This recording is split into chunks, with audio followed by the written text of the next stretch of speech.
السلام عليكم ورحمة الله وبركاته. النهارده يا جماعة جايب لكم شقتين منفصلين على بعض، وممكن يتباعوا كل شقة لوحديها وممكن يتباعوا الاتنين على بعض. الشقتين دول في الدور الثاني متفرعين او على شارع ال30 الرئيسي بعد ميدان الساعة. دي شقة ودي شقة، الاتنين تشطيبهم جميل جدا جدا فوق ما تتخيل. كده دي البداية. بنخش، ده موجود عندي الريسبشن بتاع اول شقه. الشقه دي مساحتها 170 متر. ده التشطيب الديكورات المعمولين فيها زي ما حضراتكم كده شايفين الستايل بتاعها. الالومنتان ده حاجه كده انضف من البي، ده مش بي اس، ده انضف من البي اس، بس بصراحه انا مش عارف تصميمه ايه. هو قال لك ده حاجه اسمها الجامبو، لكن ده متهيألي ماركه اعلى من الجامبو. دي البلكونه بتاعت اول شقه.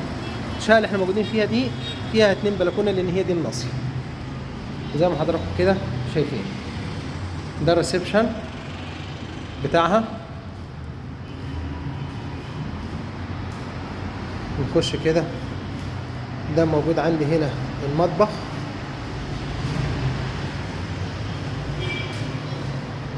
اهو الشقتين الشغل المعمول في السقف فيهم حاجه جميله جدا جدا فوق ما تتخيل، وكمان السعر بتاعهم ممتاز خالص. هنا الارضيات دي بورسلين، دي الشغل ده كله بورسلين، ودي سجاده بورسلين. بنخش كده يا جماعه، دي الطرق الداخليه. الطرق الداخليه بيبقى في عندنا فيها 3 اوض نوم وحمام تاني.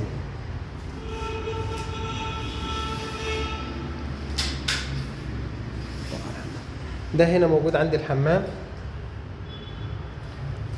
هنا موجوده دي اوضه على الشارع.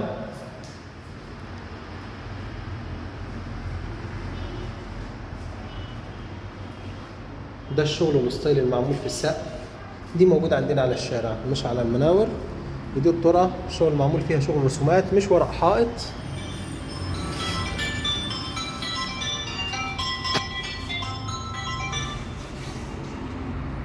دي الأوضة التانية موجود برضو عندي على الشارع. تصميم الديكورات المعمولة فيها حاجة جميلة خالص.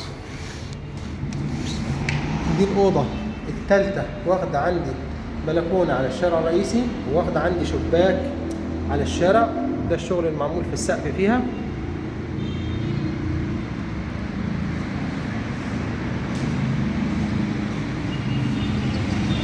دي البلكونة، بلكونة كبيرة جدا، حاجة كده ومنتهى الجمال زي ما انتم شايفين كده. نرجع، يبقى ده التصميم بتاع الشقة اللي احنا موجودين فيها كده. ايه، 3 اوض نوم وريسبشن وحمام ومطبخ زي ما انتم حضراتكم كده شايفين.